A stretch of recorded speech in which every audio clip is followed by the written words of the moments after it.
stuff.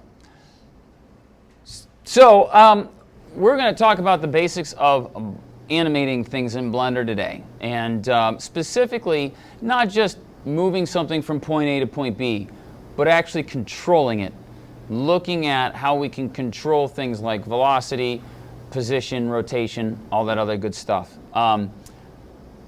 As usual, there's like 2 or 3 different ways to do things in Blender. You can use keystrokes. There's buttons for things. So, you know, I'm going to try to show you both of everything that I possibly can. But you know, there are things that I'm not going to be able to show you that you might have already found or something like that. So anyway, one of the first things that I like to do with the Blender that I'm not sure I showed you beforehand is I do like to hit the full screen button so that the dock doesn't come up by accident. It's a real nice little thing, especially when you've got this little bit of space. So what we're going to do is we're going to set up a real simple animation. We're going to have our cube and we're going to have a sphere, and they're going to slide towards each other and collide in the middle. One of the things that is first on my list here is to make sure that my cube is actually sitting on the floor, not dissecting it. We're actually going to make this into a tabletop as we go further into this animation, but we're going to start with moving him up. So the first thing that I can do is using the numbers on the keypad. You can see that I can take a look at things, okay, by just spinning to top and bottom. So the first thing I want to do here is actually I want to move my cube over towards the edge. Now, because of the way the perspective is portrayed, ladies, please, because of the way the perspective is, I'm not sure where my cube actually is in relationship to the end of this. So if I hit the 1 key on the number key, you can see that what I can do here is I can spin around objects, okay, and set things up using the different keys. So I'm hitting the 6 key here to spin this way, the 4 key to spin around this way, the 8 key spins this way, the 2 key spins you around that way. I mean, it's pretty cool. The 7 key splits you right up to the top, okay? And actually what we're going to do, I'm going to put it over here on the red line. That's just me. So then I hit the 1 key, and you can see that right off the bat, I can't really tell where I am on that grid. But if I move over here, you can kind of see that. The other thing you'll notice is, let me show it, that the 7 key makes it looking from the top. You can also hit the 5 key, and hitting the 5 key right in the middle of the number pad turns off perspective. So now I can very precisely align my cube right to the end of that grid, and then you can see it looks pretty good, okay? And that's perspective off, perspective on. So you can kind of see the difference there. So the number pads are actually very helpful as far as seeing where things are positioned. So if I just go back here, you know, my biggest thing is I want to make sure that this is now sitting on the top and is on the outside of the edge of our grid. There we go. Okay, so that was a lot of talk for a very simple thing to do, of course. So now I've got my little target symbol. And we went over that a little earlier, but that controls where Blender will add the next object. So I'm just going to set that up to about here. Okay, so you can see that it's basically set up right over there, and we're going to add a sphere. So just add mesh, UV sphere, and there we go. And again, I can kind of make sure that it is set up right at the end of the grid here, and the 2 objects are facing each other. Now comes the easy part. But let me ask you a question. What is the most important thing that you need in order to have a motion of an object? Motion tween. Okay, good. You know what, Nicole? Excellent. Motion tween. Wrong. In Flash, no, this is excellent, because in Flash you'd be completely correct. You need a tween. One of the major differences between Blender and Flash is that you don't have different types of tweens. Okay, so that's actually a really important thing that I was going to bring up. You brought it up before I got a chance to, but that's great. You don't need to worry about different types of tweens. So now knowing that, what's the first thing you really need? Keyframes, exactly. Especially when you're starting a motion. Every motion needs a beginning point and an ending point. So you need a beginning keyframe and an ending keyframe. So in order to add a keyframe, we need to add keyframes for both of these objects starting where they are at 0. You can do it a couple of ways. There is a button down here, okay, and you can see it, right? Insert keyframe, and there's a delete keyframe button right there, okay? You can do that. What I will do is I'm just going to use the I key on the keyboard. So I'm just going to hit I, and I'm going to insert a keyframe for this object. Now, really importantly, notice you can insert a keyframe for a whole bunch of stuff, okay? Location, rotation, scaling, location and rotation, location and scale, location, rotation and scale, or just rotation and scale. There may be times when you might not want to add a rotation keyframe. You would only want a location keyframe. There may be times when you would need 2 of them, but not a third. For the purposes of this animation, we're going to add all 3. It's a little redundant because we really honestly don't need all 3. We're only going to be using location keyframes in this animation, for at least at the beginning. But this is what I want you to do, because you can actually go back and delete the rotation keyframes if you want to, or whatever. So we're going to add them because I think it's easier for you guys to understand it first. Okay, but just understand you don't have to. So I'm going to left click on that, and then you'll notice down here on the timeline now I have a keyframe. Pretty cool. Okay, now let's set our keyframe for our sphere. So I'm going to right click on the sphere. Notice the keyframe on the timeline went away. That's another big difference between Blender and Flash. On Flash, you have all the objects on layers, and you can see all the keyframes at once. In Blender, at least in this mode, you can't. Now I'm going to show you how you can in just a minute here, but I just want to get the basics started. So we're going to go back down to 0 here, or 1. It doesn't really matter. And we're going to then do the exact same thing, hit the I key, and insert a keyframe for location, rotation, and scale. So there we go. Now we've got our 2 objects that each have keyframes. Now I'm going to spend about 40 frames here, and I'm going to move my cube into the center. Now I want to get it as close to the center as possible because I really want to make it even between the 2. So I'm going to zoom in there, and I might even go to hit the 1 key. And look, now I've got a problem already, and that is I notice I'm floating a little bit. You see that? Okay, I'm a little bit above the red line, which is our 0. So what I'm going to do is I'm just going to set myself down here, and I'm going to use that to teach you another principle. So now I'm going to hit the I key and hit location, rotation, and scale again. And now I can actually scrub the timeline, and you can see that it's moving. I've got 2 keyframes and it moves. Now the problem is if I go back and I zoom in here, I can see that I'm still floating. So I need to now modify my keyframe here at 0. Notice if I go down here, watch, it says cube and it's telling me the frame that I'm on. When I get on the keyframe, see how it turns orange? This is really important. If you need to modify a keyframe, you have to make sure that you are on top of that keyframe. Now, if I then go back in and I take my cube and I move it down so it's sitting right on that red line, and maybe move it over a little bit so it's right on the outside edge here, I'm not done. Watch what happens. If I just scrub, it just goes right back to normal. It jumped back to normal. In order to modify a keyframe, you can't just go on the keyframe and move something. It doesn't automatically save the position for you like Flash did. You have to reinsert a keyframe back in on top of the old one. This is a big change for you guys from Flash to this. So in order to modify this keyframe, I move my object, and then I have to hit the I key again and reinsert my keyframes again. Now it stays where it's supposed to. Okay, so that's another big move from what Flash is to this. And that is, in order to change a keyframe, you basically are replacing a keyframe. You're not changing it, you're replacing it. Does that make sense to everybody? I mean, it's a subtle little difference, but I think it's important. Okay, so now we've got this going here. Let's see. So then we get to 40, and there we go. Now, I've already made my beginning keyframe for my sphere. So what's cool is I can right-click on it, and you'll notice that I don't have a keyframe at 40 anymore. Now, if I was careful, and I want to synchronize my motions, and I want them to hit at the same moment, which I do, I can just right-click on my sphere, and you'll see the timeline stays in the same place. And I can just move my sphere over, okay? And now, I want to be careful. I don't want it to go inside the cube, okay? But I also don't want it to be too far away, because what we're going to do is we're going to have them bounce off each other.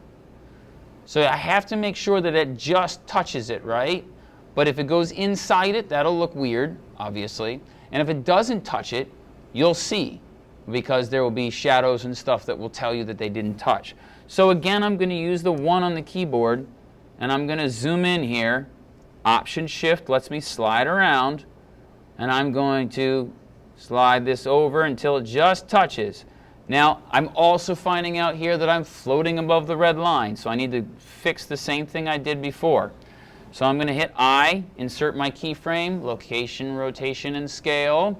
Now I'm going to go back to 0, or 1, and I'm going to slide over here, and I'm going to fix that problem, and I'm going to hit insert my keyframe again. Now I've replaced the keyframe, and now let's see our animation here.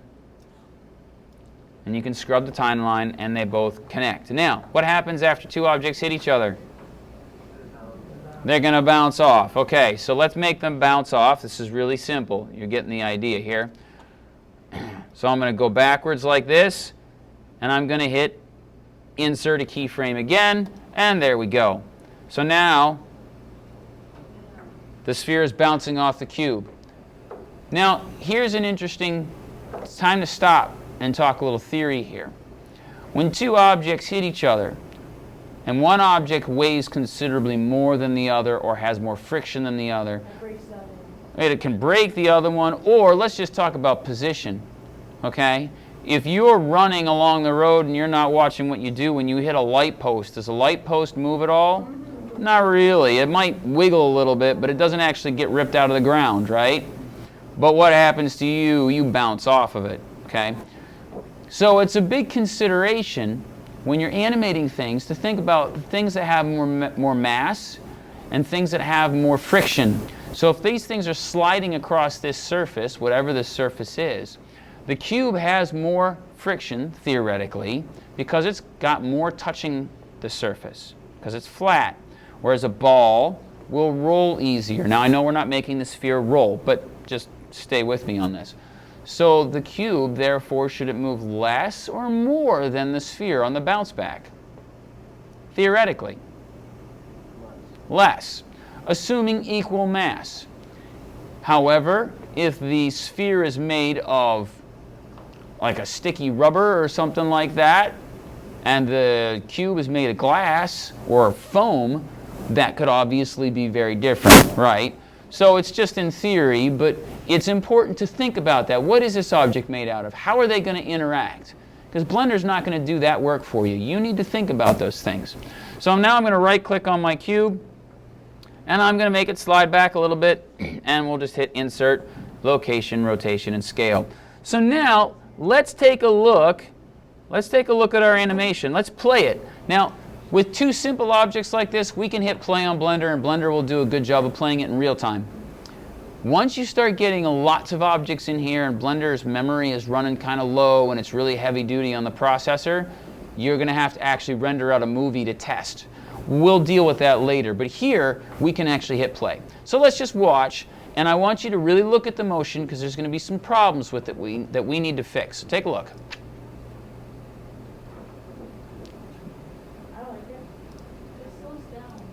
Ah, very good. What do you mean it slows down? Where? When they hit each other.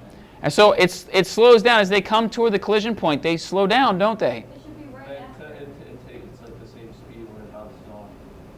Right. Wait, what do you mean? Like when it bounces, it just comes back the same. Yeah, exactly. It should, and it slows down. So it slows down, and then it starts to speed up again. So what you're seeing is something that we call ease in, ease out. Okay? And ease in, ease out is a principle of animation where Blender is going to slow objects down when they come to a major change or keyframe in their motion. And the reason why it does that is because most of the time if you're driving a car and you take a hard right, you have to hit the brakes because you're not going to make the corner if you don't slow down.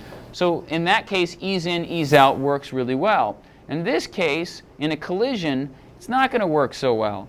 The two objects are going to hit each other. They're going to bounce right off at almost the same speed that they hit, especially if they're hard objects. So how do we control that?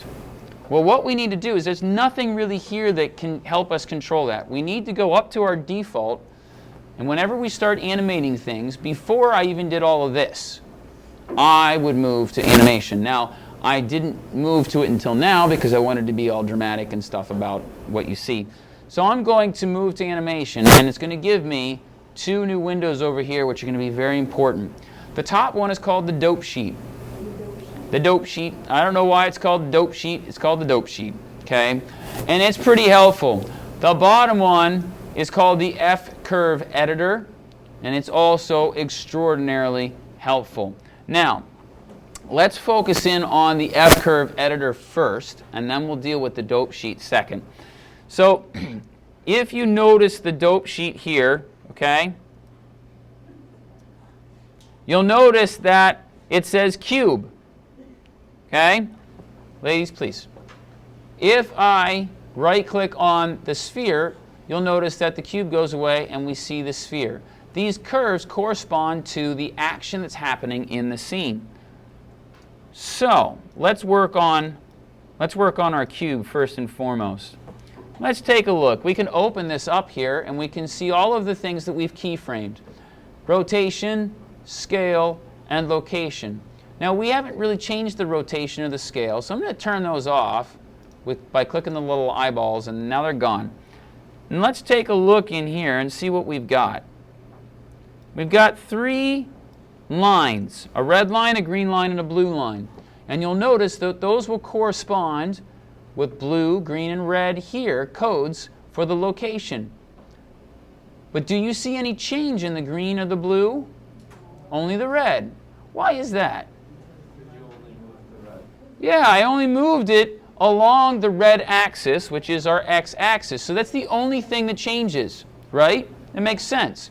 If I were to slide it to the side a little bit, you would see a little bit of a change in the green curve. So now, if I left-click and drag around, I can actually move around in the animation here, and I can kind of see where things are and what they're doing. Now this becomes really important. This curve right here represents the position change of the cube along the x-axis. Notice that the curve starts its transition slowly, reaches its maximum velocity, and then slows its velocity down at the point where the first keyframe is. It's kind of like algebra, right? You've plotted curves before. This is the shoulder, this is the toe. Sorry to bring algebra into an art lesson, but it's there. So if you understood that, then maybe it helped you. If you didn't understand what I just said there, then ignore it. Okay. We can even turn off the green and the blue lines to help us out so that's not too confusing because we're only worried about the red one now. So what I want to do is I want to make this point sharp. I want it to come in at full speed and bounce out at full speed. You'll notice, and this should look familiar, that these curves are Bezier curves. In other words, they have the little handles that you guys are used to from Illustrator and Photoshop. Okay?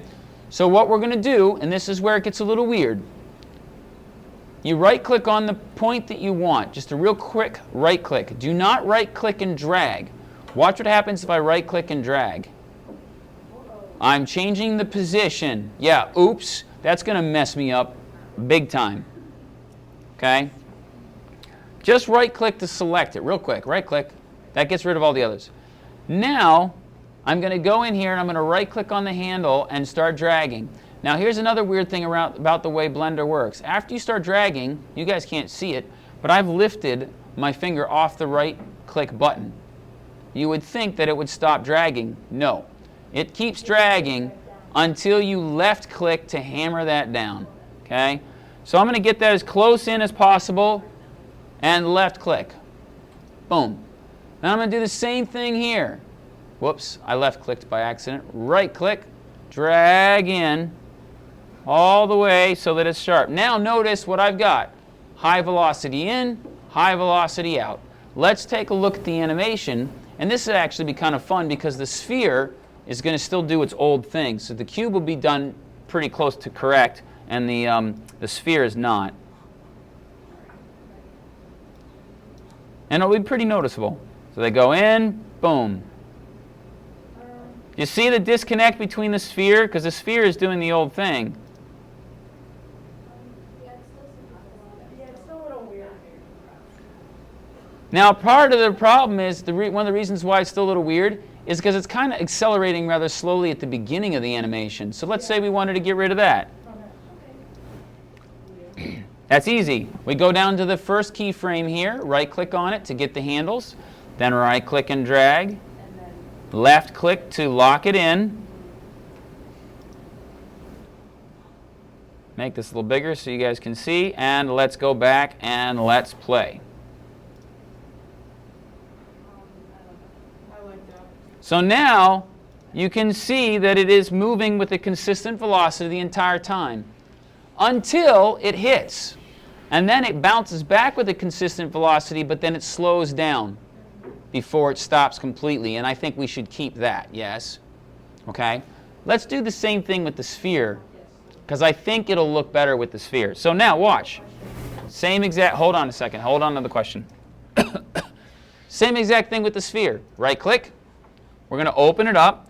We can turn off all the eyeballs for everything else that we don't need, except for our location. It's there. This time it's on the other side of the graph. Why? Because it's on the other side of the y-axis. So it's kind of like positive and negative numbers. Okay, just like in algebra. Sorry. So now we're going to have, there's our keyframes. So we're just going to do the exact same thing. It's moving in the X. Let's turn off the green and the blue lines so we don't click on anything by accident. Right-click on that. Right-click on that. Move those in pretty good. Make sure that they look, yep, that looks pretty good. Take this. I keep left-clicking by accident. Right, like that. There we go. Right-click and then left-click to lock it in.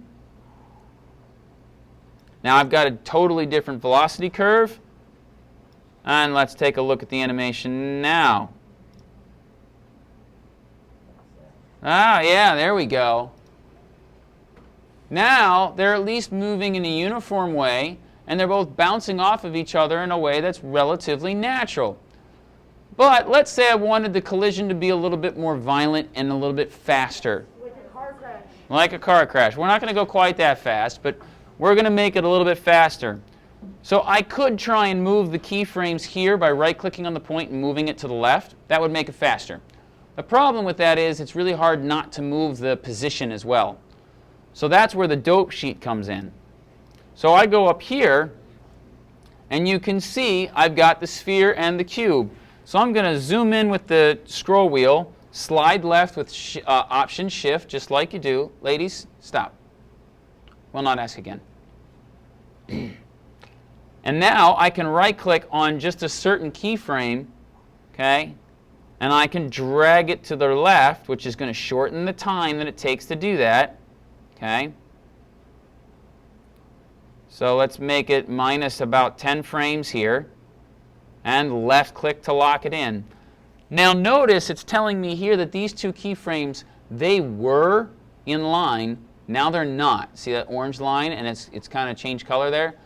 So if I right-click and drag this over again, when they get back in line, notice that orange line is going to go away.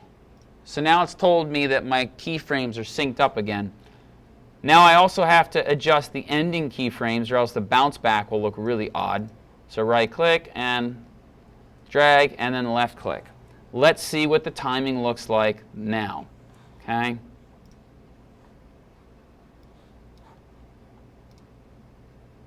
Yeah, that looks a lot better.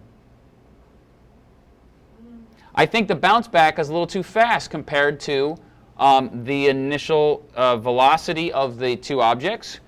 So I can do two things. I can either speed up the original motion, or I can slow down the bounce back. It doesn't really matter. Let's just slow down the bounce. Okay? So I'm just going to right click and drag these back a little bit. There we go. And notice I was able to drag the whole column by clicking up here instead of down here.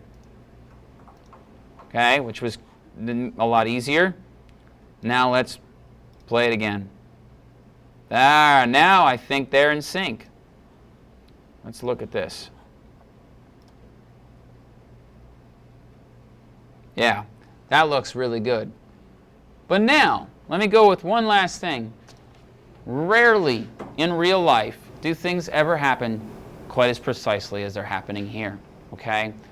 First things first. Things never hit square like this, perfectly square.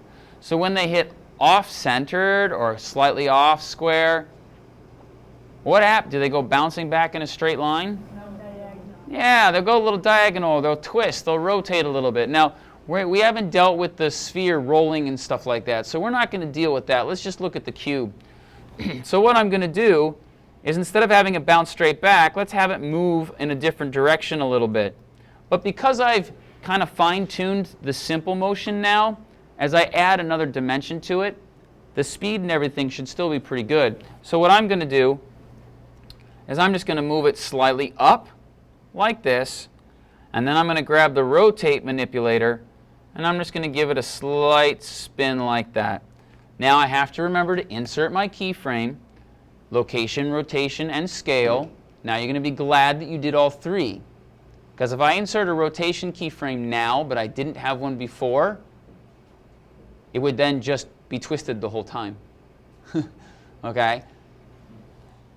Now let's go back to the beginning and play it. Okay? Now, notice what's happening. Notice it, watch it curve. Okay? I don't want it to curve. I want it to go straight back. Why is it curving? It's about the velocity. The velocity back in the x is standard, but the velocity in the y is going to have a curve to it. See? So what I have to do is I have to change that velocity at the beginning part of this like that. And I can also change the rotation.